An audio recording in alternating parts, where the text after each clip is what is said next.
दोस्तों, जब भी आप लोन के लिए बैंक में अप्लाई करते हैं तो सबसे पहले आपका सिबिल स्कोर देखा जाता है। सिबिल स्कोर को क्रेडिट स्कोर भी कहा जाता है। क्रेडिट स्कोर से यह पता चलता है कि फाइनेंशियल मामलों में आपका रिकॉर्ड कैसा है। अगर आपका क्रेडिट स्कोर अच्छा है तो आपको लोन आसानी से मिल जाता है और लोन पर इंटरेस्ट रेट भी कम लगता है। वही अगर आपका सिबिल स्कोर या फिर क्रेडिट स्कोर कम है तो लोन मिलने में दिक्कत हो सकती है। अगर लोन मिलता भी है तो इसका इंटरेस्ट रेट काफी ज्यादा होता है। तो आज के इस वीडियो में हम जानेंगे कि कितना क्रेडिट स्कोर अच्छा माना जाता है और अगर आपका क्रेडिट स्कोर किसी वजह से खराब हो गया है या फिर कम हो गया है तो आप इसे कैसे सुधार सकते हैं और बढ़ा सकते हैं। तो चलिए इस वीडियो को शुरू करते हैं। क्रेडिट स्कोर 300 से 900 के बीच में होता है। अगर आपका क्रेडिट स्कोर 750 या फिर इससे ज्यादा है तो इसे सबसे अच्छा माना जाता है। अगर आपका क्रेडिट स्कोर 550 से लेकर 750 के बीच में है तो इस स्कोर को ठीक ठाक माना जाता है और 300 से 550 तक के स्कोर को खराब माना जाता है। आपका सिविल स्कोर कई चीजों पर निर्भर करता है। 30% सिविल स्कोर इस बात पर निर्भर करता है कि आप समय पर लोन या फिर क्रेडिट कार्ड का बिल पेमेंट कर रहे हैं या नहीं।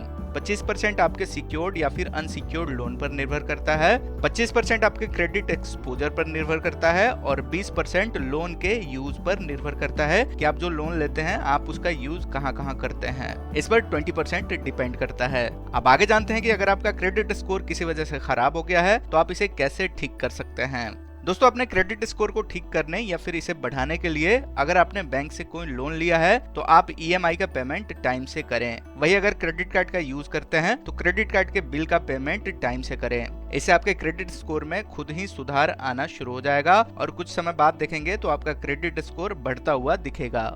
क्रेडिट कार्ड की लिमिट बार बार न बढ़ाएं। दोस्तों, क्रेडिट कार्ड की लिमिट ज्यादा होना कोई अचीवमेंट नहीं है, बल्कि इससे आपके खर्चे भी बढ़ जाते हैं। इसलिए अपने क्रेडिट कार्ड की लिमिट बढ़ाने की कोशिश बार बार न करें। क्रेडिट स्कोर लिमिट को बढ़ाना इस बात का सबूत है कि आपके खर्चे बहुत ज्यादा हैं। ऐसे में आप जितना क्रेडिट कार्ड से खर्च करेंगे उसका बिल आपको ही चुकाना होगा।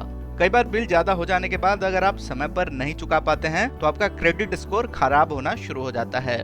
एक साथ कई लोन लेने से बचें। क्रेडिट स्कोर अच्छा बनाए रखना है तो आपको एक साथ कई लोन लेने से बचना चाहिए, क्योंकि ऐसी स्थिति में आप एक ईएमआई का बोझ काफी बढ़ जाता है। क्योंकि ऐसी स्थिति में आप पर ईएमआई का बोझ काफी ज्यादा बढ़ जाता है। कई बार ईएमआई मिस भी हो सकती है, इससे आपका क्रेडिट स्कोर कम हो जाता है। अगला है लोन गारंटर बनने से पहले सोचें। किसी के लिए लोन गारंटर बनने से पहले अच्छी तरह से आपको विचार कर लेना चाहिए, क्योंकि अगर लोन लेने वाले ने समय से लोन नहीं चुकाया है या किस्त समय पर नहीं पे किए हैं तो आपको भी इसका खामियाजा भुगतना पड़ेगा और इससे आपका क्रेडिट स्कोर भी खराब हो सकता है। इसलिए अगर किसी के गारंटर बनते भी हैं तो इस बात पर आपको नजर रखना चाहिए कि वह आदमी समय पर किस्त का पेमेंट कर रहा है या नहीं। क्रेडिट कार्ड की लिमिट का 30% तक ही यूज करें। क्रेडिट कार्ड की जितनी भी लिमिट है उसकी 30% तक ही आपको यूज करना चाहिए। बहुत ज्यादा बड़ी खरीदारी क्रेडिट कार्ड से करने से आपको बचना चाहिए, इससे आपका क्रेडिट स्कोर खराब होता है। अगर किसी स्थिति में आपको क्रेडिट कार्ड से बड़ी खरीदारी करनी भी पड़े तो बिलिंग साइकिल खत्म होने से पहले इसका पेमेंट आपको कर देना चाहिए। तो दोस्तों, अगर आप इन सभी टिप्स को फॉलो करते हैं तो आपके क्रेडिट स्कोर में बहुत जल्दी सुधार दिखेगा और आपका क्रेडिट स्कोर बढ़ता हुआ दिखेगा। तो उम्मीद करते हैं यह जानकारी आपको काम की लगी है। इस वीडियो को अपने दोस्तों के साथ भी शेयर करें और ऐसे ही जानकारी के लिए हमारे चैनल को सब्सक्राइब करें।